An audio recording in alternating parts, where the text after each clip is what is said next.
Hello my dear student, myself GK Mishra and welcome back in Vidya classes of biology। जैसा कि पिछले class में हम लोगों ने पढ़ रहा था इम्यूनिटी के बारे में।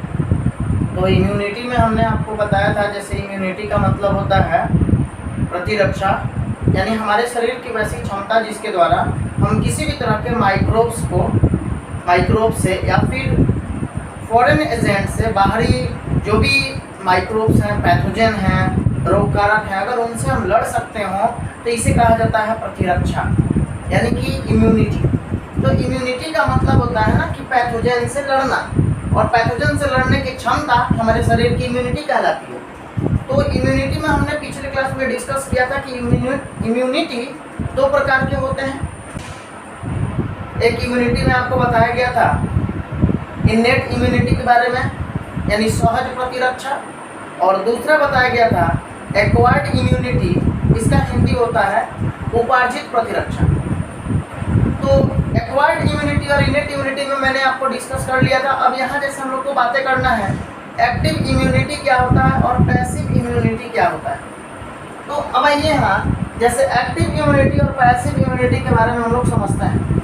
तो देखिए, एक्टिव इम्यूनिटी कहने का मतलब ये होता है जब हमारे शरीर के अंदर अगर कोई भी पैथोजन आता हो, पैथोजन आए, कोई भी रोग कारक अगर हमारे शरीर में आता है तो हमारा बॉडी अगर उससे लड़ने के लिए तुरंत एक्टिवली अगर किसी भी प्रकार के एंटीबॉडी की फॉर्मेशन कर देती है, एंटीबॉडी का अगर निर्माण करती है उसको भगाने के लिए हमारे बॉडी से, यानी उससे फाइट करने के लिए, तो ये कहलाता है एक्टिव इम्यूनिटी।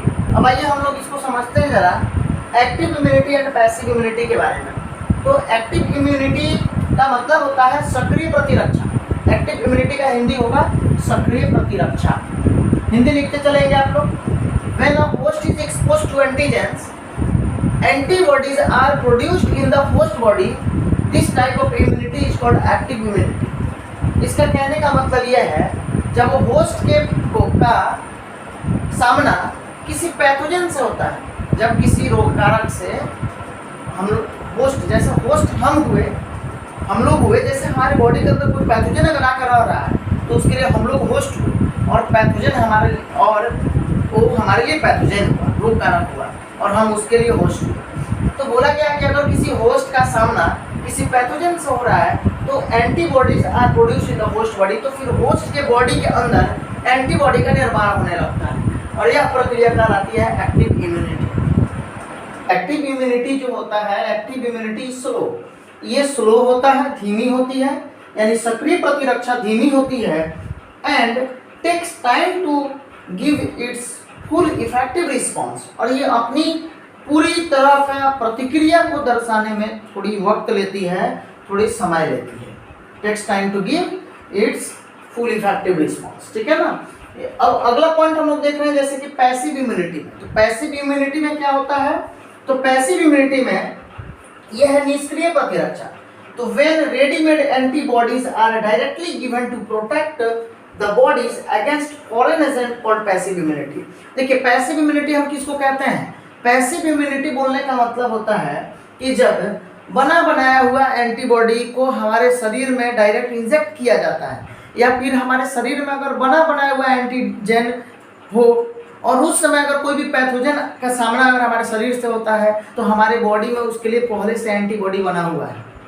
तो यानी कि जब रेडीमेड एंटीबॉडी हमारे शरीर में इंजेक्ट किया जाता है, या फिर रेडीमेड एंटीबॉडी जब हमारे शरीर में उत्पन्न होता है, ठीक है, तो उस समय अगर कोई भी पैथोजन हमारे शरीर के अंदर प्रवेश करता है तो उस पैथोजन से ये लड़ने की क्षमता रखता है, और इस तरह की इम्यूनिटी जो होती है, जो प्रतिरक्षा जो होता है, उसको हम लोग पैसिव इम्यूनिटी कहते हैं, यानी कि निष्क्रिय प्रतिरक्षा कहते हैं, ठीक है। चलिए, तो अब निष्क्रिय प्रतिरक्षा में जैसे कि वो कौन कौन सा एंटीबॉडी होता है जो हमारे शरीर में पैथोजन के आने से पहले बना हुआ होता है, जो कि रेडीमेड होता है, जो बना बनाया हुआ है। तो ये एंटीबॉडी जैसे होता है, हम लोग प्लासेंटा के बारे में पढ़े हुए थे, जैसे प्लासेंटा जो होता है ना, ये एक एंटीबॉडी का निर्माण करता है, और उस एंटीबॉडी को हम लोग कहते हैं, प्लासेंटा का हिंदी होता है अपरा। तो ये जो अपरा होता है, इसके द्वारा एक एंटीबॉडी का निर्माण होता है जिसका नाम है IgG, ठीक है, यानी कि प्लासेंटा के द्वारा IgG एंटीबॉडी का निर्माण होता है। दूसरा एंटीबॉडी जैसे हम लोग देख रहे हैं, ये जो कोलोस्ट्रम होता है, तो कोलोस्ट्रम के द्वारा, यानी कि कोलोस्ट्रम क्या कहलाता है जी? कोलोस्ट्रम होता है कि जब बच्चे के जन्म के बाद मदर का जो मिल्क बाहर आता है, लगभग 3 से 5 दिनों का जो मिल्क होता है, जो कि पीले रंग का होता है, येलो कलर का होता है। तो ये बच्चे के जन्म के बाद जो पीले रंग का मिल्क जो बाहर आता है, लगभग 3 से 5 दिनों तक ये जो मिल्क आता है, इसी को हम लोग कोलोस्ट्रम कहते हैं। और कोलोस्ट्रम में क्या होता है? IgA एंटीबॉडी होता है। तो ये IgG एंटीबॉडी और IgA एंटीबॉडी ये क्या कर रहा है? तो ये पैसिव इम्यूनिटी का काम करता है, यानी हमारे शरीर के अंदर ये रेडीमेड है। जब भी कोई पैथोजन हमारे शरीर में प्रवेश करता है तो ये उस समय उनसे हमें बचाता है। ठीक है ना? चलिए, तो यहाँ तक हम लोग एक्टिव इम्यूनिटी और पैसिव इम्यूनिटी के बारे में देखा। अब हम लोग को देखना है, जैसे अगला पॉइंट हम लोग का है एक्टिव इम्यूनिटी और पैसिव इम्यूनिटी के बीच कुछ अंतर स्पष्ट करें। जैसे ये क्वेश्चन पूछा जाता है आपके बोर्ड के पेपर में कि एक्टिव इम्यूनिटी और पैसिव इम्यूनिटी में अंतर स्पष्ट करें। ठीक है ना? तो चलिए अब हम लोग उस पॉइंट को देखते हैं।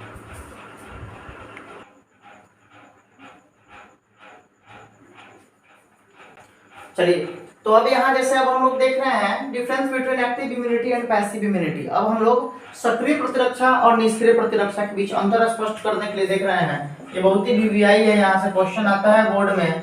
ठीक है, इंपोर्टेंट क्वेश्चन है ये। जैसे कि देखिएगा, एक्टिव इम्यूनिटी का मतलब होता है सक्रिय प्रतिरक्षा और पैसिव इम्यूनिटी का मतलब होता है निष्क्रिय प्रतिरक्षा। जब भी पेपर में अंतर स्पष्ट करने के लिए पूछेगा, आप उसे 2 भागों में बांट दीजिएगा और 2 भागों में बांटकर ही इसे लिखिएगा। और डिफरेंस कभी भी ऐसे बताई जाती है, डिफरेंशियल नहीं देना है, इसका परिभाषा नहीं लिखना है, डिफरेंस बताना है। तो डिफरेंस तभी वैसे दी जाती है जिससे पता चल सके दोनों साइड के लैंग्वेज सेम लगे। ठीक है, दोनों साइड अंतर को सही तरह से स्पष्ट किया जा सके, वैसे ही लिखा जाता है इसमें। तो देखिए, सबसे पहले जैसे कि एक्टिव इम्यूनिटी में हम लोग देख रहे हैं, it produce actively by the immune system of the host. यानी कि एक्टिव इम्यूनिटी जो होता है ये होस्ट के इम्यून सिस्टम के द्वारा एक्टिवली प्रोड्यूस होता है, यानी कि सक्रिय रूप से होस्ट के इम्यून सिस्टम से, यानी कि प्रतिरक्षा तंत्र से ये सक्रिय रूप से उत्पन्न होता है। लेकिन पैसिव इम्यूनिटी जो होता है ये होस्ट के इम्यून सिस्टम के द्वारा, यानी कि प्रतिरक्षा तंत्र के द्वारा ये एक्टिव रूप से प्रोड्यूस नहीं होता है, ये पैसिव रूप से यानी कि निष्क्रिय रूप से ये उत्पन्न होता है। ठीक है, यानी कि पैसिव इम्यूनिटी में इम्यून सिस्टम, होस्ट का जो इम्यून सिस्टम होता है ये पार्टिसिपेट नहीं कर रहा है। क्यों नहीं कर रहा है? क्योंकि पैसिव इम्यूनिटी में पहले से ऑलरेडी बना बनाया हुआ एंटीबॉडी रखा हुआ है बॉडी के अंदर, तो इसमें इम्यून सिस्टम का कोई काम नहीं होता है, इम्यून सिस्टम इसमें पार्टिसिपेट नहीं करेगा। देखिए यहाँ क्या लिखा हुआ है, it produced passively by the host and the host immune system does not participate. मतलब कि पैसिव इम्यूनिटी में it produced passively by the host, ये होस्ट के इम्यून सिस्टम के द्वारा निष्क्रिय रूप से उत्पन्न होता है, सक्रिय रूप से नहीं होता है, एक्टिवली नहीं होता है, पैसिवली होता है।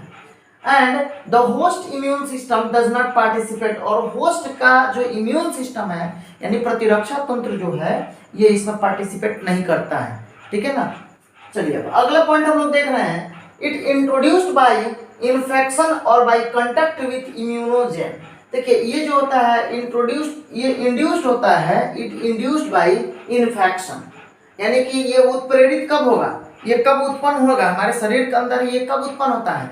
तो ये अगर मान लीजिए किसी भी तरह का हम नेचुरली इन्फेक्शन होगा, नेचुरली इन्फेक्टेड अगर होते हैं तो नेचुरली इन्फेक्शन के समय ये इंड्यूस्ड होता है, उत्प्रेरित होता है हमारे शरीर में इस तरह के एंटीबॉडी, इस तरह से हमारे शरीर में इम्यूनिटी उत्पन्न होने के लिए, यानी कि एक्टिव इम्यूनिटी उत्पन्न होने के वक्त हमें क्या होता है, इन्फेक्शन होता है, नेचुरली इन्फेक्शन होगा, या फिर बाय कांटेक्ट विथ इम्यूनोजेन, या हम लोग किसी भी तरह के इम्यूनोजेन, जैसे मान लीजिए कि अगर हम लोग वैक्सीन के संपर्क में आते हैं, अगर वैक्सीन लेते हैं तो हमारे शरीर के अंदर इम्यूनिटी का बनना तैयार हो जाएगा। तो उस समय जैसे कि हम लोग जब भी वैक्सीन लेते हैं तो वैक्सीन लेते वक्त हमारे शरीर के अंदर लिविंग सेल जो होता है हमारे बॉडी में आ जाता है।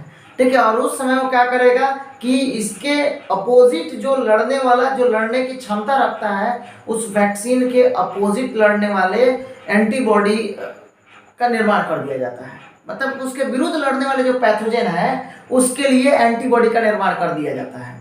ठीक है। तो जो वैक्सीन हम लोग लेते हैं तो इसमें क्या होता है, तो या तो हम लोग ऐसे नेचुरली इन्फेक्टेड हो गए, या फिर अगर हम किसी इम्यूनोजेन के संपर्क में अगर आते हैं तो उस समय जैसे कि वैक्सीन अगर हम लोग लेते हैं तो उस समय हमारी बॉडी के अंदर एक्टिव इम्यूनिटी उत्पन्न होना चालू होता है।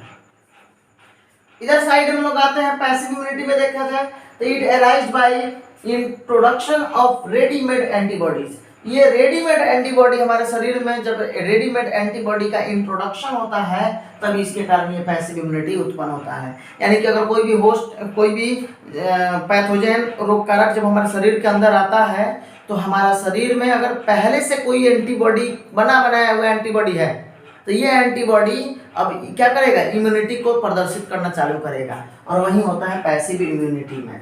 ठीक है, ये इम्यून रिस्पांस ड्यूरेबल होता है। इसका जो इम्यून रिस्पांस होता है ये मतलब कि प्रतिरक्षा का जो प्रतिक्रिया होता है ये थोड़ा ड्यूरेबल होता है, लंबे समय का होता है, एंड इफेक्टिव होता है, लेकिन प्रभावशाली होता है। ठीक है, इधर अगर हम लोग देखें तो इसके जो इम्यून सिस्टम, इम्यून रिस्पांस होता है ये शॉर्ट लाइव्ड होता है, यानी कि बहुत कम समय तक का टिकाऊ होता है, लंबे समय तक ये टिकता नहीं है, शॉर्ट लाइव्ड होता है, कम समय का होता है, एंड लेस इफेक्टिव और कम प्रभावशाली होता है। ठीक है, अगला पॉइंट है immunity develops only after a lag period. देखिए लैग पीरियड का मतलब, बोलने का मतलब हुआ कि इम्यूनिटी जो होता है ये सिर्फ और सिर्फ इसमें डेवलप कब होता है, तो एक लैग पीरियड के बाद, एक निश्चित समय अंतराल के बाद ही इसमें इम्यूनिटी डेवलप होता है। अगर मान लीजिए कि एक्टिव इम्यूनिटी हमारे बॉडी के अंदर उत्पन्न होना है तो ऐसे नहीं होगा। एक्टिव इम्यूनिटी हमारे बॉडी में तभी आएगा जब अगर हम लोग किसी भी तरह के इम्यूनोजेन के संपर्क में जाते हैं, किसी भी तरह के अगर वैक्सीन लेते हैं, या फिर अगर मान लीजिए कोई पैथोजेन हमारे शरीर में अगर इंट्रोड्यूस होता है, यानी अगर हम लोग नेचुरली इन्फेक्टेड होते हैं, यानी प्राकृतिक रूप से जब संक्रमित होते हैं तो हमारे शरीर के अंदर एक्टिव इम्यूनिटी होना तैयार हो जाता है। ठीक है, चलिए अब अगला इधर हम लोग इस साइड अगर आते हैं तो ये जो इम्यूनिटी होता है ये इफेक्टिव इमीडिएटली, यानी कि देखिए ये इम्यूनिटी जो होगा इसमें अगर कोई भी पैथोजन हमारे शरीर के अंदर जब प्रवेश करेगा तो हमारी बॉडी में आने के बाद एक निश्चित समय अंतराल के बाद उसके लिए एंटीबॉडी का निर्माण होगा, और एंटीबॉडी का निर्माण होने के बाद ये क्या होगा, धीरे धीरे ये अपने रिस्पॉन्स को शो करेगा। इसलिए तो हम लोगों ने यहाँ पे देखा था ना कि इम्यून रिस्पॉन्स होता है, ड्यूरेबल होता है, समय लेता है, लेकिन हाँ ये समय लेता है बट इफेक्टिव होता है, प्रभावशाली होता है ज्यादा। ठीक है, चलिए अगला इस साइड अगर हम लोग देखें तो इसमें इम्यूनिटी इफेक्टिव इमीडिएटली, यानी कि इसमें तुरंत ही एंटीबॉडी का निर्माण होगा, सॉरी एंटीबॉडी तो पहले से बना हुआ रहता है, तो इसमें तुरंत ही उसके प्रति इम्यूनिटी का निर्माण होना चालू होता है, और जिसके कारण पैथोजन के लिए तुरंत ये क्या करेगा, मतलब ये इम्यूनिटी तैयार करेगा। ठीक है, उसे लड़ने की क्षमता को तैयार करेगा। इधर अगर हम लोग देखें अगला पॉइंट है immunological memory. Immunological memory present होता है, इसमें इम्यूनोलॉजिकल मेमोरी स्मृति जो होता है, और इसमें इम्यूनोलॉजिकल स्मृति जो होगा ये अनुपस्थित होता है। ये इसके बीच के अंतर थे, तो इनके हिंदी जो है आप लोग लिख लीजिएगा, हिंदी लिखेंगे इसका, एक्टिव इम्यूनिटी का हिंदी लिखिए, यह होस्ट की इम्यून सिस्टम के द्वारा सक्रिय रूप से उत्पन्न होता है। यह होस्ट की इम्यून सिस्टम के द्वारा, इम्यून सिस्टम का हिंदी होता है प्रतिरक्षा तंत्र, यह होस्ट की प्रतिरक्षा तंत्र के द्वारा सक्रिय रूप से उत्पादित होता है। ठीक है, पैसिव इम्यूनिटी में अंतर लिख लीजिएगा, पैसिव में लिखना है क्या, यह होस्ट के द्वारा निष्क्रिय रूप से प्राप्त होता है, और इसमें होस्ट की प्रतिरक्षा तंत्र भाग नहीं लेती है। अब आइए दूसरा नंबर पॉइंट हम लोग देखें, तो दूसरे का हिंदी लिख लीजिएगा, संक्रमण द्वारा या इम्यूनोजेन के द्वारा उत्पन्न होता है, या फिर इसी में लैंग्वेज लिख लीजिएगा क्या, संक्रमण द्वारा या इम्यूनोजेन के साथ संपर्क के द्वारा प्रेरित होता है, यानी उत्पन्न होता है, जैसे कि वैक्सीन, टीकाकरण। ठीक है, टीका। उस दूसरे साइड में इसका हिंदी लिख लीजिए, यह बने बनाए एंटीबॉडी से के लेने से उत्पन्न होता है। ये बने बनाए एंटीबॉडी के लेने से उत्पन्न होता है। हो गया, चलिए तीसरा नंबर पॉइंट का हिंदी लिखिएगा इसका, इसमें इम्यून रिस्पॉन्स जो बता रहा है क्या होता है, ड्यूरेबल होता है, लंबे समय का होता है, तो इसका हिंदी लिख लीजिए, प्रतिक्रिया टिकाऊ और प्रभावी होते हैं। यह प्रतिरक्षा प्रतिक्रिया टिकाऊ और प्रभावी होते हैं। दूसरे तरफ में लिख लीजिए, यह प्रतिरक्षा प्रतिक्रिया अल्पकालिक और कम प्रभावी होते हैं। अल्पकालिक और कम प्रभावी होते हैं। चौथे नंबर का हिंदी लिख लीजिए, जो लिखा हुआ है immunity develops only after a lag period. इसका हिंदी लिखेंगे, यह प्रतिरक्षा एक अंतराल अवधि के बाद ही विकसित होती है। यह प्रतिरक्षा एक अंतराल अवधि के बाद ही विकसित होती है। दूसरी तरफ में लिख लीजिए, यह प्रतिरक्षा तुरंत प्रभाव प्रकट करते हैं। चलिए अगला पॉइंट इसमें लिख लीजिएगा, इम्यूनोलॉजिकल मेमोरी प्रेजेंट जो लिखा हुआ है, यानी कि प्रतिरक्षात्मक स्मृति उपस्थित होता है। अगर कोई आपसे पूछे सक्रिय प्रतिरक्षा में क्या होता है, तो एक्टिव इम्यूनिटी में क्या कौन सी मेमोरी उत्पन्न होती है, तो इम्यूनोलॉजिकल यानी कि प्रतिरक्षात्मक स्मृति उपस्थित होता है।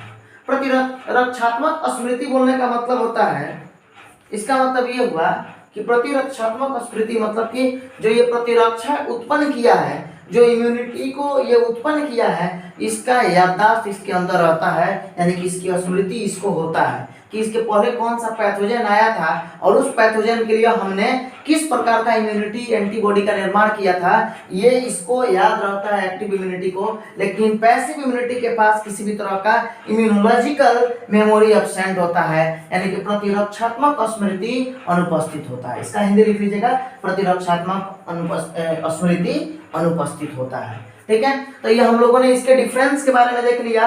अब हमारा जो टॉपिक है ये हम लोग पढ़ेंगे वैक्सीनेशन के बारे में और इम्यूनाइजेशन के बारे में, यानी कि टीकाकरण और प्रतिरक्षाकरण के बारे में, प्रतिरक्षीकरण के बारे में और टीकाकरण के बारे में। तो ये हमारा अगला टॉपिक होगा। चलिए तो अब हम उसे देखते हैं। तो हम लोग को देखना है वैक्सीनेशन एंड इम्यूनाइजेशन के बारे में, यानी कि टीकाकरण और प्रतिरक्षीकरण क्या कहलाता है। ठीक है, टीकाकरण यानी कि जिसमें हम लोग वैक्सीन को लेते हैं, टीका करते हैं, टीका लेते हैं। और इम्यूनाइजेशन का मतलब होता है कि हमारे इम्यून सिस्टम के द्वारा, प्रतिरक्षा तंत्र के द्वारा हमारे एंटीबॉडी का निर्माण कराया जाता है और जिसके कारण हमें इम्यूनिटी प्राप्त होती है, यानी प्रतिरक्षा प्रदान होती है। तो अब हम लोग जैसे यहाँ देखेंगे अभी टीकाकरण क्या होता है, वैक्सीनेशन क्या होता है। तो देखिए वैक्सीन हम लोग क्यों लेते हैं, क्या फायदा है हमें वैक्सीन लेने से, यानी टीकाकरण लेने से। जैसे कभी कोरोना वायरस का वैक्सीन के बारे में भी करंट है, तो आप लोग इसके बारे में अभी समझ सकते हैं कि वैक्सीन क्यों लिया जा रहा है। देखिए वैक्सीन में हम लोग, वैक्सीन क्या होता है, तो वैक्सीन ये जो सस्पेंशन, सस्पेंशन का मतलब होता है निलंबन, इसका हिंदी होता है निलंबन। ठीक है, निलंबन का मतलब है रोक देना, यानी कि देखिए vaccine is suspension of inactivated pathogen.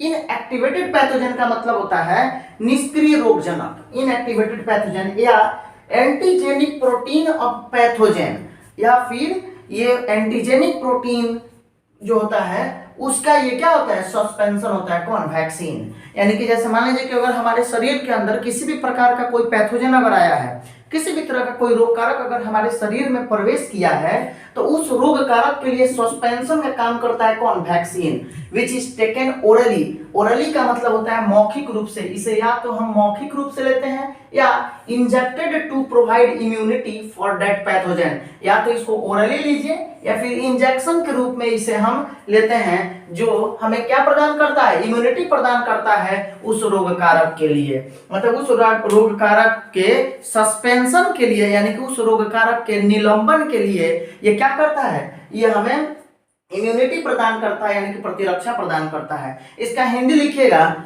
Vaccine यानी टीका, हिंदी लिखिए इसका ऊपर वाले का, टीका रोगजनकों के निष्क्रिय रोगजनकों या एंटीजेनिक प्रोटीन का निलंबन होता है। एंटीजेनिक प्रोटीन का निलंबन होता है जो उस रोगजनक के लिए, जो उस रोगजनक के लिए प्रतिरक्षा प्रदान करता है।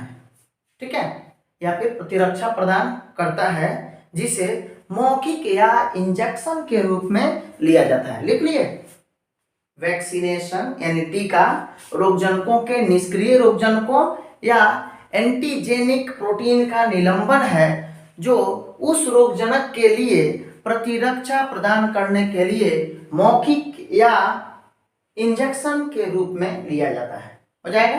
चलिए अगला पॉइंट जैसे हम लोग देख रहे हैं तो ये फादर ऑफ इम्यूनिटी यानी कि इम्यूनिटी के पिता कौन है। इम्यूनिटी बोलने का मतलब हुआ प्रतिरक्षा। तो प्रतिरक्षा के पिता कौन है, प्रतिरक्षा का पिता इम्यूनिटी, यानी कि सबसे पहले इसके जनक कौन है, इम्यूनिटी को किसने दिया था, तो एडवर्ड जेनर, याद रखिएगा नाम एडवर्ड जेनर, ये पूछा जाता है एग्जाम में। लुईस पास्चर जो होता है, लुईस पास्चर जो थे ये प्रिपेयर्ड किए थे, बनाए हुए थे वैक्सीन को, क्या क्या चीज का, चिकन कॉलेरा, चिकन कॉलेरा जो डिजीज है, चिकन कॉलेरा, फिर से दूसरा एंथ्रेक्स और रेबीज, रेबीज जो कि पागल कुत्ते के काटने से होता है। तो ये सब क्लास में पढ़ा दिया गया है पहले से, डिजीज जब हम पढ़ा रहे थे आप लोगों को तो उसमें बताए थे कि चिकन कॉलेरा, एंथ्रेक्स और रेबीज, ठीक है, इन सभी के बारे में बताया गया है। तो ये तीनों का जो वैक्सीन बनाया गया था, इस वैक्सीन को किसने बनाया था, तो लुईस पास्चर ने बनाया था, इसको याद रखिएगा। अगली पॉइंट है फादर ऑफ पैसिव इम्यूनाइजेशन, यानी कि पैसिव इम्यूनाइजेशन का मतलब होता है ना कि ये निष्क्रिय प्रतिरक्षीकरण, निष्क्रिय प्रतिरक्षीकरण या फिर निष्क्रिय प्रतिरक्षा, इसका फादर कौन है, इसके जनक कौन है, तो वॉन वेहरिंग, याद रखेंगे वॉन वेहरिंग, ठीक है ना। चलिए अगली पॉइंट है the principle of immunization, the principle of immunization और vaccination is based on the property of memory of the immune system, यानी कि इम्यूनाइजेशन या फिर वैक्सीनेशन का जो सिद्धांत होता है ये स्मृति के गुण पर आधारित होता है, यानी कि इसका जो देखिए जो भी प्रिंसिपल है ना इम्यूनाइजेशन का, यानी प्रतिरक्षा का, प्रतिरक्षीकरण का, या फिर वैक्सीनेशन यानी कि टीकाकरण का, तो प्रतिरक्षीकरण या टीकाकरण का जो आधार है, इसके प्रिंसिपल का, इसके सिद्धांत का जो आधार है वो होता है मेमोरी, स्मृति होता है, ठीक है ना। चलिए तो इसका एग्जांपल ये हिंदी लिख लेंगे, इसका हिंदी लिखिए, प्रिंसिपल ऑफ इम्यूनाइजेशन और वैक्सीनेशन का, तो इसमें हिंदी हो जाएगा टीकाकरण या प्रतिरक्षीकरण का सिद्धांत, टीकाकरण या प्रतिरक्षीकरण का सिद्धांत प्रतिरक्षा तंत्र की स्मृति पर आधारित है, प्रतिरक्षा तंत्र की स्मृति पर आधारित है, हो गया, प्रतिरक्षा तंत्र की स्मृति पर आधारित है, हो जाएगा। चलिए अब हम लोग को पढ़ना है, अगला हमारा जो टॉपिक है ये है हमारा वैक्सीनेशन के बारे में पढ़ना है। अब हम लोग वैक्सीन के बारे में पढ़ा जाएगा। चलिए तो इसको मिटाया जाए और वैक्सीनेशन के बारे में लिखिए।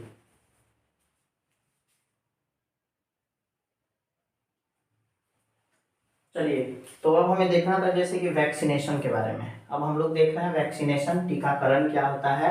तो टीकाकरण का मतलब होता है कि जैसे देखिए हम लोग इसमें किसी भी तरह के, ये बोलने का मतलब हुआ कि एंटीजेनिक प्रोटीन को लेते हैं या फिर इनएक्टिवेटेड या वीकेंड पैथोजन को लिया जाता है, मतलब कि वीकेंड पैथोजन या फिर इनएक्टिवेटेड पैथोजन को लिया जाता है, मीन्स की वैक्सीन को लिया जाता है वैक्सीनेशन में, ठीक है, उसी को वैक्सीन कहते हैं। तो देखिए in vaccination a preparation of antigenic proteins of pathogen, मतलब पैथोजन के एंटीजेनिक प्रोटीन का प्रिपरेशन होता है जिसको हम लोग यूज करते हैं, यूज में लेते हैं, या फिर इनएक्टिवेटेड या वीकेंड कमजोर पैथोजन, या जिसको वैक्सीन ही हम लोग कहेंगे, वैक्सीन होता है, उसको इंट्रोड्यूस कराते हैं अपने बॉडी के अंदर, यानी कि अपने शरीर में लेते हैं।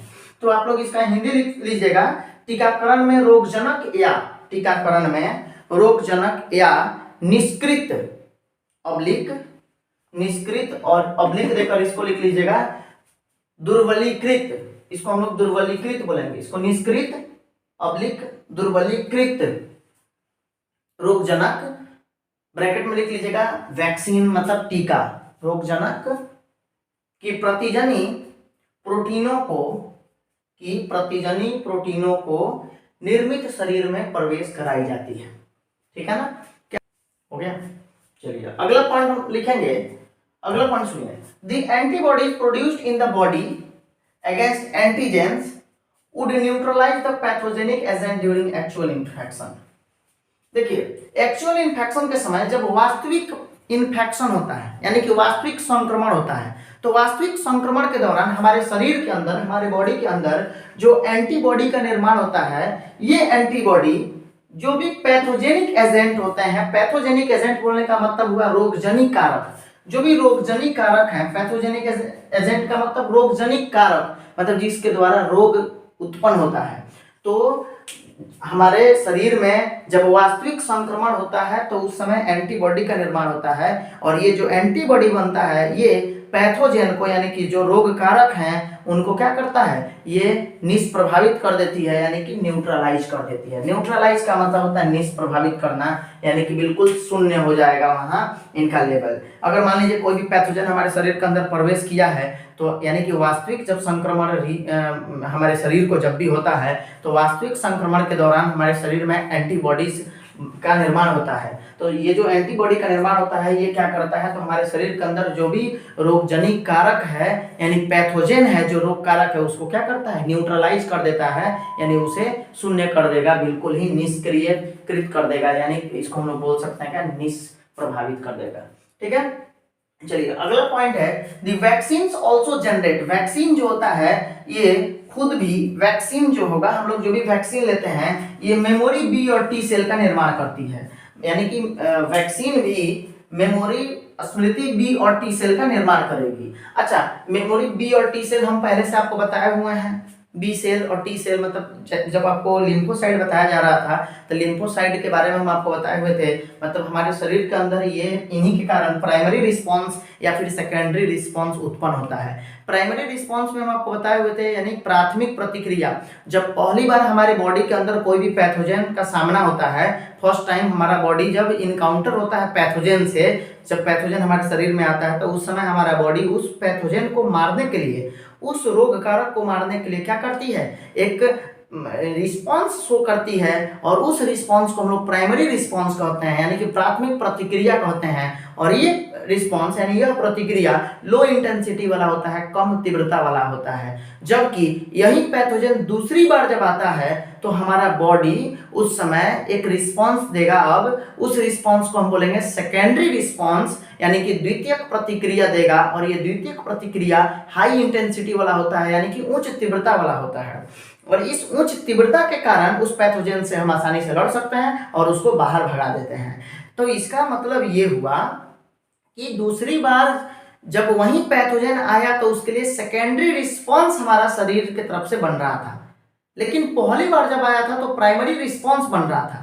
इसका मतलब कहीं ना कहीं फर्स्ट टाइम जो इनकाउंटर हुआ है हमारा शरीर पैथोजन से, यानी फर्स्ट टाइम जब हमारे शरीर का सामना जब हमारे शरीर का सामना किसी पैथोजन से हुआ है तो उस समय की बातें हमारे बॉडी को याद था। तब तो दूसरी बार अगर कोई पैथोजन हमारे शरीर में प्रवेश किया तो उसके लिए सेकेंडरी रिस्पांस यानी कि द्वितीयक प्रतिक्रिया दिया गया। तो ये सारा काम जो होता है, पूरे के पूरे जो वर्क है ना, ये जो फंक्शन है, ये सारा का सारा काम होता है लिम्फोसाइट का, यानी कि बी लिम्फोसाइट और टी लिम्फोसाइट का। ये बी लिम्फोसाइट जो होता है एंटीबॉडी का फॉर्मेशन करता है, हमने आपको बताया था एंटीबॉडी का निर्माण कौन करता है, बी लिम्फोसाइट करता है, और टी लिम्फोसाइट किसी भी तरह का एंटीबॉडी का निर्माण नहीं करता है, ये सिर्फ बी लिम्फोसाइट को मदद करता है एंटीबॉडी निर्माण कराने के लिए। ठीक है ना, मतलब ये समझ के चलिएगा कि दोनों भाई हैं, बी लिम्फोसाइट एंटीबॉडी का निर्माण करेगा, टी लिम्फोसाइट बोलेगा भैया हम आपके लिए न्यूट्रिशन प्रोवाइड करते हैं, आप एंटीबॉडी बनाना चालू करिए। और ये बी लिम्फोसाइट एंटीबॉडी का निर्माण करेगा और टी लिम्फोसाइट इन्हें न्यूट्रिशन प्रोवाइड करेगा, इनकी मदद करेगा, इन्हें हेल्प करेगा कि आप एंटीबॉडी का निर्माण करिए। चलिए उसके बाद हम लोग देख रहे हैं they recognize the pathogen quickly on subsequent exposure and overwhelm the invaders with a massive production of antibodies. इसका कहने का मतलब है कि वैक्सीन भी मेमोरी बी और टी सेल का निर्माण करती है, यानी हम लोग जो वैक्सीन लेते हैं ये बी और टी सेल का भी निर्माण करता है। ठीक है ना, बी और टी सेल का निर्माण करेगा, जो क्या करता है बी और टी लिम्फोसाइट, जो दोबारा अगर मान लीजिए कि ये सब्सिक्वेंट एक्सपोजर अगर होता है, मतलब कि दोबारा अगर हमारे शरीर में वही रोग कारक अगर प्रवेश करता है तो उस समय उस रोग कारक से ये क्या करेगा, जल्दी ही उस रोग कारक को रिकॉग्नाइज करता है, मतलब कि ये पैथोजन को क्या करेगा, रिकॉग्नाइज द पैथोजन क्विकली, जल्द ही उस रोग कारक को की पहचान करता है और उस रोग कारक को पहचान करने के बाद एंटीबॉडी के भारी उत्पादन से, एंटीबॉडी का इतना ज्यादा निर्माण करेगा, एंटीबॉडी के भारी उत्पादन से उसको हराया जा सकता है, उसको हरा दिया जाता है, यानी कि उसको भगाया जाता है। ठीक है ना। तो ये चीजें हम लोग अभी यहाँ पे देखे हैं। इसका हिंदी लिख लीजिएगा, दूसरे नंबर का हिंदी लिख लीजिए। वास्तविक संक्रमण के दौरान, लिखिए इसका हिंदी, वास्तविक संक्रमण के दौरान शरीर में जो एंटीबॉडी यानी कि प्रतिरक्षी बनते हैं वो पैथोजेनिक एजेंट, यानी कि पैथोजेनिक एजेंट मतलब हुआ रोगजनक कारक, रोगजनक कारकों को न्यूट्रलाइज कर देती है। न्यूट्रलाइज मतलब हुआ निष्प्रभावित कर देती है। ठीक है ना। यानी क्या बोलिएगा इसको, वास्तविक संक्रमण के दौरान, वास्तविक संक्रमण के दौरान शरीर में जो एंटीबॉडी बनते हैं वो रोगजनी कारकों को यानी कि पैथोजेनिक एजेंट को निष्प्रभावित कर देते हैं। ठीक है। चलिए अगला पॉइंट, लास्ट वाले का हिंदी लिख लीजिए। इसका हिंदी लिखेंगे, वैक्सीन भी मेमोरी बी और टी सेल का निर्माण करती है जो दोबारा सामने होने पर रोग कारक को जल्दी ही पहचान लेती है तथा एंटीबॉडी के भारी उत्पादन से हरा देती है। हो जाएगा। इसका हिंदी लिख लीजिएगा लास्ट पॉइंट का। चलिए तो अब हमारा जो अगला पॉइंट है ये हम लोग देखेंगे, जैसे वैक्सीनेशन में किस तरह से कुछ हम लोग एंटीटॉक्सिन के बारे में पढ़ेंगे। तो आइए अब नेक्स्ट पॉइंट नोट करते हैं।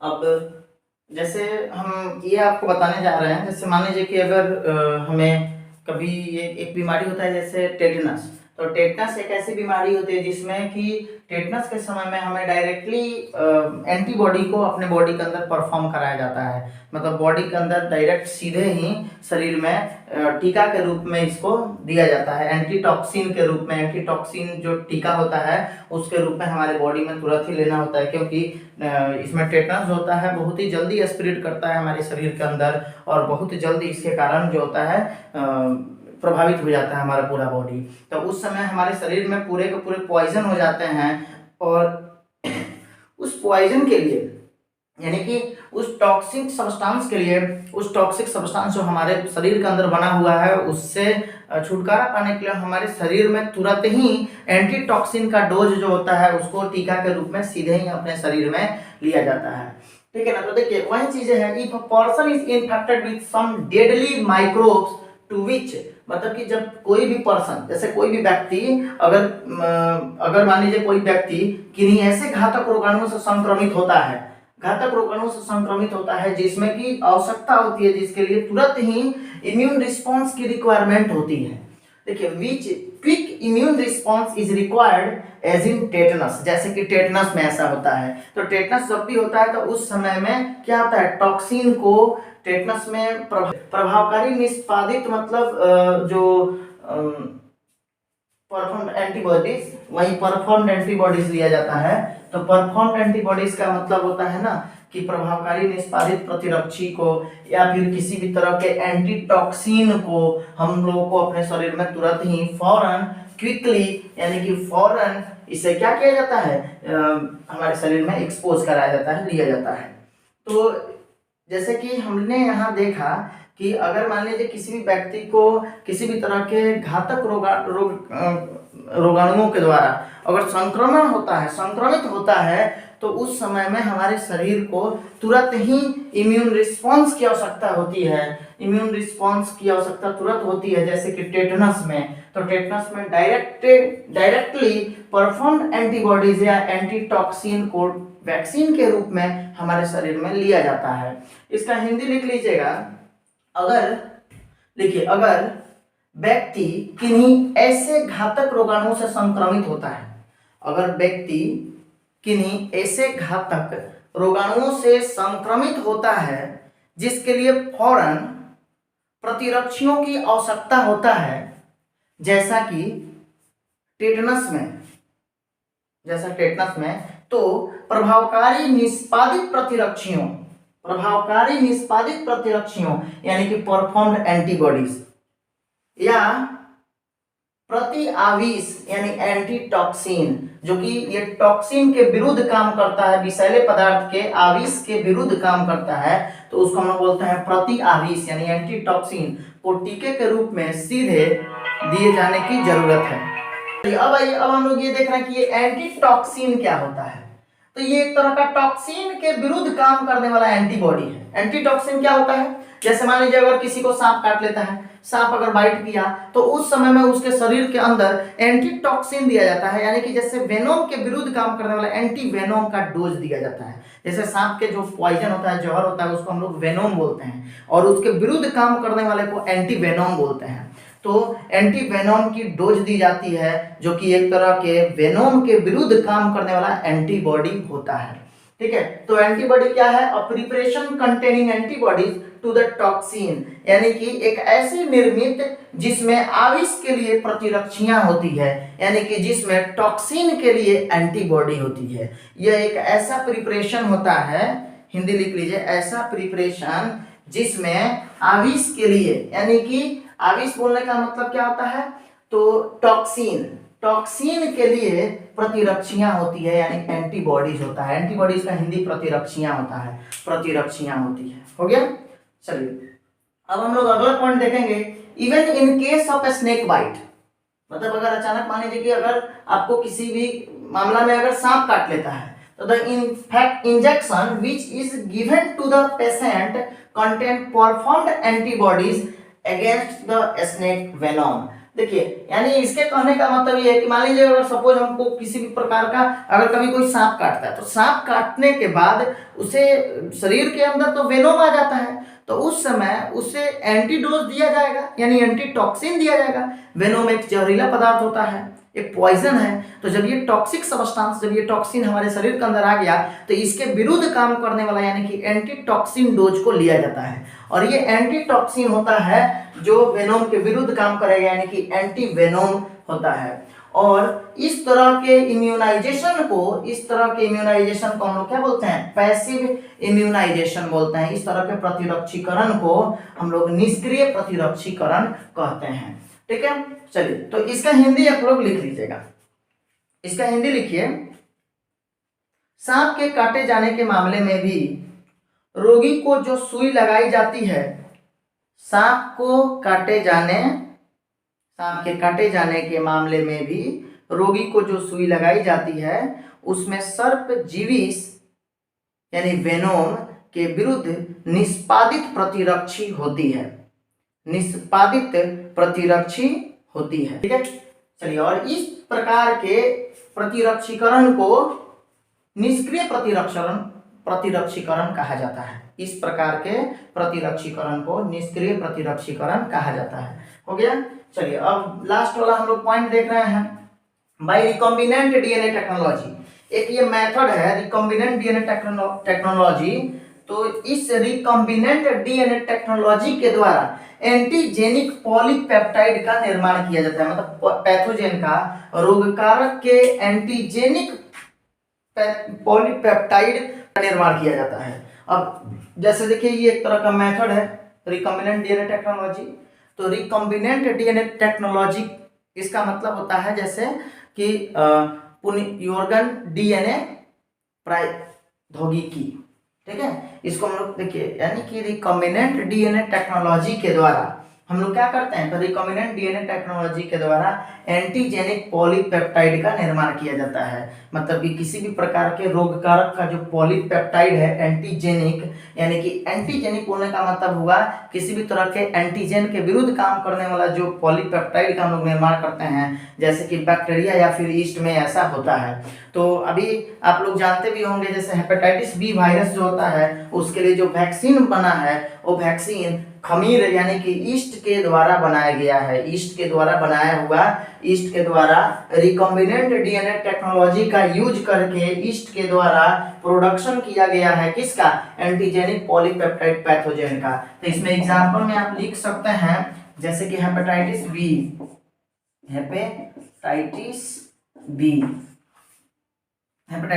B vaccine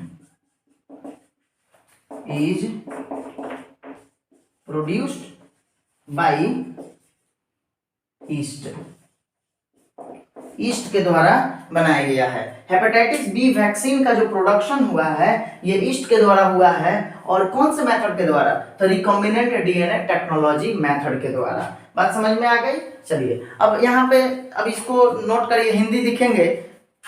recombinant DNA technology से जीवाणु या खमीर यानी ईस्ट, बैक्टीरिया या ईस्ट, जीवाणु या खमीर में रोगजनक की प्रतिजनी पॉलीपेप्टाइड का उत्पादन कराया जाता है। जैसे जैसे हेपेटाइटिस बी वैक्सीन ईस्ट के द्वारा प्रोड्यूस किया जाता है, जिसमें रिकॉम्बिनेंट डीएनए का उपयोग हुआ है। ठीक है। अब यहाँ पे जैसे कि ये हेपेटाइटिस बी जो होता है एक तरह का एसटीडी होता है, सेक्सुअल ट्रांसमिटेड डिजीज होता है। सेक्सुअल ट्रांसमिटेड डिजीज यानी कि यौन संचालित रोग होता है हेपेटाइटिस बी। ठीक है। ये किसके कारण होता है? तो हेपेटाइटिस बी वायरस के कारण होता है। और हेपेटाइटिस बी वायरस के कारण जो बीमारी होता है ये एक तरह का सेक्सुअल कांटेक्ट के द्वारा फैलने वाला रोग होता है। ठीक है। चलिए, और इसका वैक्सीन को कैसे प्रोड्यूस किया जाता है? तो ईस्ट के द्वारा प्रोड्यूस किया जाता है। कौन सा मेथड का यूज करके? तो रिकॉम्बिनेंट डीएनए टेक्नोलॉजी का यूज करके। बस ये पॉइंट हम लोग को इसमें देखना था। ठीक है। चलिए अगला पॉइंट नोट करिए।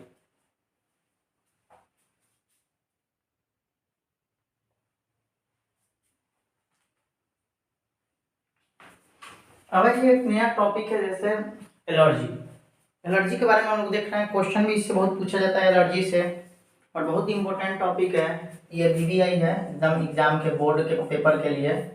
और हम लोग अभी जो पढ़ रहे हैं ना, नीट में भी इससे अलग कुछ आपको नहीं पढ़ना है। समझिए कि जो चैप्टर जो टॉपिक आपको पढ़ा रहे हैं ये टॉपिक आपके नीट के लिए बहुत इंपॉर्टेंट है। और ये सभी से अलग से कोई क्वेश्चन नहीं आएगा, जो हम लोग पढ़ रहे हैं उसी से सारे क्वेश्चन को सॉल्व कर लिया जाएगा। कुछ पढ़ने की आवश्यकता नहीं है अलग से आपको। अब देखिए, चलिए जैसे हम लोग यहाँ पे देख रहे हैं एलर्जी के बारे में। एलर्जी तो आप लोग जानते ही हैं। जैसे अगर मान लीजिए हमारे शरीर में अगर किसी भी तरह का वैसा पैथोजन का प्रवेश हो जाता है जिसके कारण हमें एलर्जी होता है, या फिर अगर हम मार्केट जाते हैं, कहीं भी घूमने के लिए अगर हम बाहर निकलते हैं, तो हमारे पर्यावरण में जो भी मौजूद कुछ प्रतिजन हैं जो हमारे लिए हमारे प्रतिरक्षा तंत्र के प्रति काम करते हैं, तो उनके कारण हमें एलर्जी हो जाएगा। मतलब कि उनके कारण हमारे शरीर के अंदर अनेकों अलग अलग प्रकार के एक्टिविटी होने लगेगी, जैसे कि खुजली होने लगेगा, चेहरा लाल होने लगेगा, जैसे छींक आने लगेगी, खांसी आने लगेगा, सर्दी हो जाएगी, इस तरह की, या सर में दर्द होने लगेगा, हेडेक होने लगेगा। इस तरह की अलग अलग सी सिम्टम्स हैं जो हमारे एलर्जी के वक्त होना चालू हो जाता है। जैसे कि हम तुरंत छींकना चालू कर देंगे, या आंख से पानी आने लगेगा, या फिर नाक बहने लगेगा जिसको हम लोग बोलते हैं रनिंग नोज। ठीक है। या फिर सांस लेने में भी प्रॉब्लम हो सकती है, डिफिकल्टी इन ब्रीदिंग, सांस लेने में भी प्रॉब्लम होता है इस एलर्जी के कारण। ठीक है। तो अब देखिए, जैसे हम लोग देख रहे हैं एलर्जी क्या है। तो एलर्जी बोलने का मतलब होता है the exaggerated response of the immune system to certain antigens present in the environment is called allergy. Allergy बोलने का मतलब क्या होता है ना, इसका हिंदी लिखिए तो फिर हम समझाते हैं। इसका हिंदी लिखिए, पर्यावरण में मौजूद कुछ प्रतिजनों के प्रति, पर्यावरण में मौजूद कुछ प्रतिजनों के प्रति प्रतिरक्षा तंत्र की अतिरंजित अनुक्रिया। अतिरंजित अनुक्रिया मतलब अधिक से अधिक, एक्सएगरेटेड का मतलब होता है ज्यादा से ज्यादा, जिसको हम लोग हिंदी में बोलते हैं अतिरंजित। और रिस्पॉन्स का मतलब होता है अनुक्रिया या फिर प्रतिक्रिया। ठीक है ना, अनुक्रिया एलर्जी कहलाती है। चलिए अब आइए, एलर्जेंस क्या होता है। तो एलर्जेंस का मतलब होता है कि वैसी substance, the substance to which allergy is produced are called allergens। मतलब कि वैसा पदार्थ, ऐसा पदार्थ, हिंदी लिखिए इसका, ऐसा पदार्थ जिसके द्वारा एलर्जी उत्पन्न होता है, वैसा पदार्थ जिसके द्वारा एलर्जी उत्पन्न होता है एलर्जेंस कहलाता है। हो जाएगा, एलर्जेंस कहलाता है। अब जैसे कि एलर्जी को उत्पन्न करने वाला कौन कौन सा है, यानी एलर्जेंस कौन है जिसके कारण एलर्जी होगा, तो डस्ट पार्टिकल है या फिर पॉलन है। डस्ट पार्टिकल का मतलब होता है धूल कण, पॉलन है यानी कि पराग कण, एनिमल डेंडर है। एनिमल डेंडर का मतलब होता है पशु के बालों की रूसी। तो पशु के बालों की जो रूसी होती है उसके कारण भी हमें एलर्जी होता है, छींक आने लगेगा, ठीक है, या फिर हमें वाटरी आई, आंखें पनीली हो जाएगी, तो ये सभी होता है एलर्जेंस, ठीक है। अब आते हैं हम लोग एक चीज है, जैसे कि जब हमें एलर्जी होता है तो उस समय में हमारे शरीर के द्वारा हमारे बॉडी में कौन सा एंटीबॉडी का प्रोडक्शन होता है, कौन सा एंटीबॉडी का निर्माण होता है। The antibody is produce to allergy are IgE, यानी कि एंटीबॉडी एलर्जी के प्रति, जब एलर्जी होता है तो उस समय एलर्जी के प्रति उत्पन्न होने वाला एंटीबॉडी आईजीई होता है। इसका हिंदी लिख लीजिएगा, ठीक है, हो जाएगा। चलिए अब हम लोग आते हैं सिम्टम्स, देखते हैं कि आखिर जब हमें एलर्जी होता है तो किस तरह से हमें पता चलेगा कि हमें एलर्जी हुआ है, यानी इसके क्या क्या लक्षण हो सकते हैं, कौन कौन से इसके सिम्टम्स हैं। तो सिम्टम्स ऑफ एलर्जी हम लोग देख रहे हैं, जैसे इसमें स्नीजिंग होता है। स्नीजिंग बोलने का मतलब हुआ छींकना, बार बार छींक आएगा। वाटरी आइज हो जाएगा, वाटरी आइज का मतलब होता है पनीली आंखें, आंखों में पानी आ जाएगा। रनिंग नोज यानी कि बहती नाक, नाक से क्या होगा, पानी आएगा। फिर उसके बाद डिफिकल्टी इन ब्रीदिंग, यानी कि सांस लेने में हमें कठिनाइयां उत्पन्न होगी, सांस लेने में प्रॉब्लम होगा। तो ये हम लोग एलर्जी के बारे में देखें। अब इसमें कुछ पॉइंट और भी आपको हम लिखवा देते हैं, जैसे कि हमारे शरीर में आखिर एलर्जी उत्पन्न हुआ ही क्यों। अगर मान लीजिए कि ये डस्ट पार्टिकल हमारे शरीर के अंदर चला गया, या कोई पॉलन है, पराग कण, अगर ये हमारे शरीर के अंदर चला गया, ठीक है, या फिर पशु के बालों की रूसी अगर हमारे शरीर में चली गई, या मार्केट में जाते वक्त अगर किसी भी प्रकार का कोई भी फॉरेन एजेंट, बाहरी कारक अगर कोई भी हमारे शरीर के अंदर प्रवेश होता है हमारे सांसों के मार्ग से, तो हमें तुरंत छींक आना चालू हो जाता है, मतलब कि पनीली आंखें हो जाती है, वाटरी आइज हो जाता है, स्नीजिंग होता है। तो ये सब होता ही क्यों है। तो देखिए, जब हमारे शरीर के अंदर कोई भी एलर्जेन का प्रवेश होता है तो हमारी बॉडी में कुछ केमिकल्स का निर्माण होना चालू हो जाता है। अब वो केमिकल्स जो होते हैं, ये कौन कौन से केमिकल्स होते हैं, तो हिस्टामीन होता है और सेरोटोनिन होता है। तो ये जो केमिकल्स है हमारे शरीर के अंदर बनना चालू हो जाएगा, और इसी केमिकल्स के दौरान हमें क्या होगा, एलर्जी उत्पन्न होगा, ठीक है ना। तो एलर्जेंस जब हमारे शरीर में प्रवेश करते हैं तो उस समय हमारी बॉडी में एलर्जी के लिए कौन जिम्मेदार होता है, तो कुछ केमिकल्स होते हैं, जैसे कि आपका हिस्टामीन होता है और सेरोटोनिन होता है। तो अगर एलर्जी को खत्म करना है तो हम वैसे एंटीडोज लेंगे जो हिस्टामीन और सेरोटोनिन के विरुद्ध काम करता हो, यानी कि हमको लेना होगा एंटी हिस्टामीन लेना होगा। बात समझ में आ गया। तो उसी को हम यहाँ पे नोट कर लेते हैं, कुछ पॉइंट है, एक दो पॉइंट है, उसको नोट करेंगे, एलर्जी खत्म हो जाएगा, ठीक है। चलिए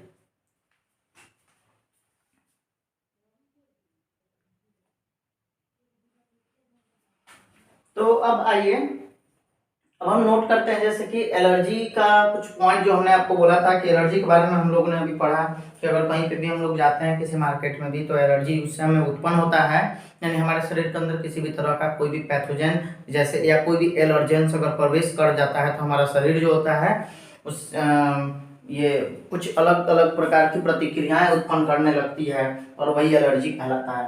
तो एलर्जी में क्या होता है, ये एलर्जी आखिर क्यों हो रहा था, आखिर हमारे शरीर के अंदर जब कोई भी एलर्जेंस आ रहा था, जब कोई भी अगर एलर्जेन जैसे कि डस्ट पार्टिकल्स आ रहा था, या कोई पॉलन अगर हमारे शरीर में प्रवेश कर जा रहा था हमारे रिस्पायरेशन के द्वारा, सांसों के द्वारा, तो आखिर हमें एलर्जी क्यों उत्पन्न हो रहा है। क्योंकि देखिए, एलर्जी का लक्षण हमें इसलिए नजर आने लगता है क्योंकि देखिए, allergy is due to the release of chemicals. Allergy होता है किसके कारण, कुछ केमिकल्स के रिलीज के कारण। और जैसे वो केमिकल्स कहां से रिलीज होता है, तो मास्ट सेल से रिलीज होता है, उसका नाम क्या है, हिस्टामीन एंड सेरोटोनिन, याद रखिएगा। Allergy is due to the release of chemicals like histamine and serotonin from the mast cell.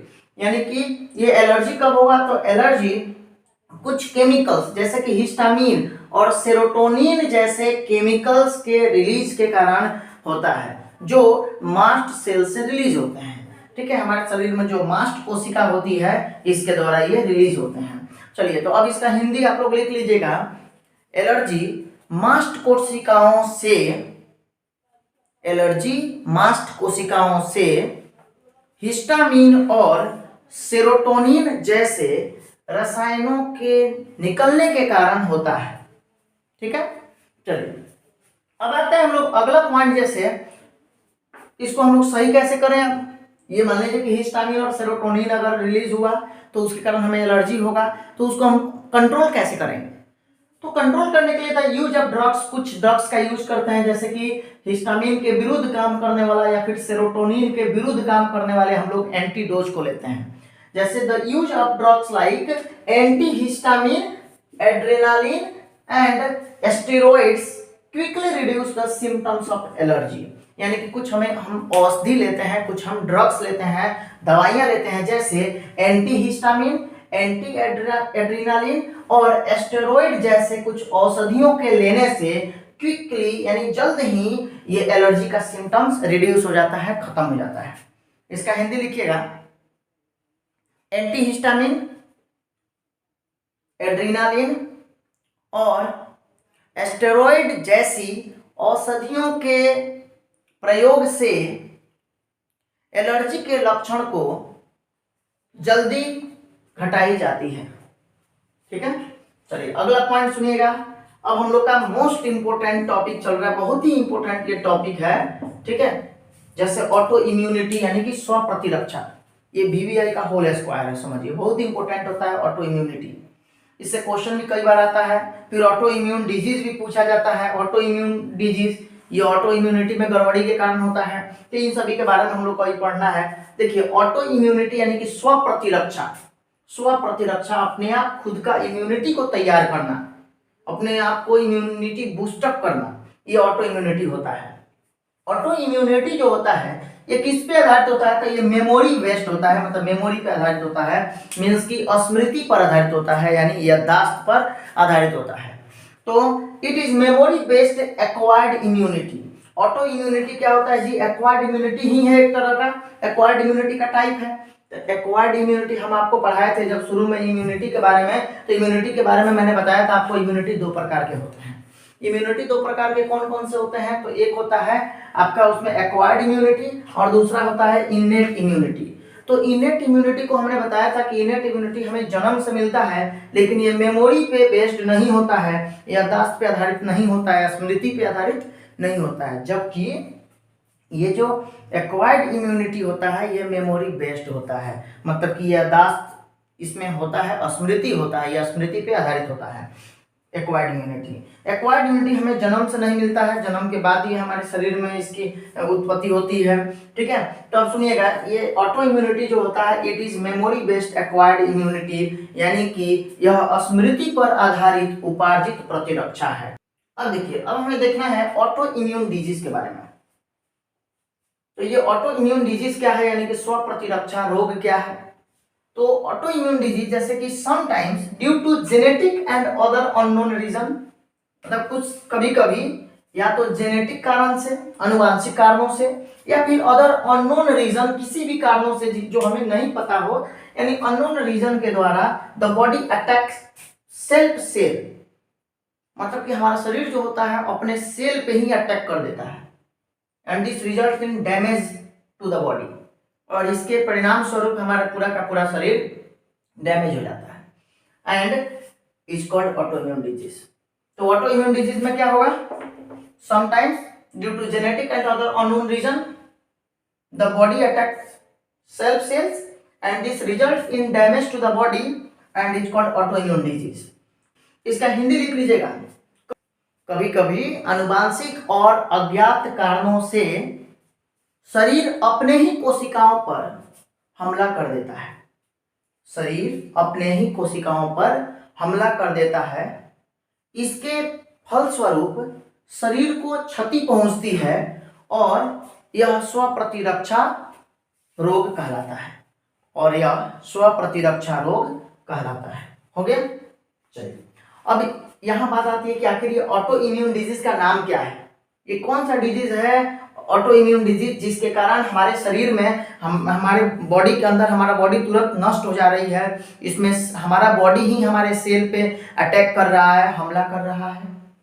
तो इसमें जैसे कि हम लोग देखेंगे रिमेटॉइड आर्थराइटिस, नाम क्या है इस डिजीज का? तो रिमेटॉइड आर्थराइटिस। रिमेटॉइड आर्थराइटिस नाम का एक ऐसा डिजीज है जिसके का जो हमारा बॉडी हमारे सेल पे टूट पड़ता है, और इसके कारण हमारे बॉडी का तुरंत ही डैमेज हो जाता है हमारा शरीर।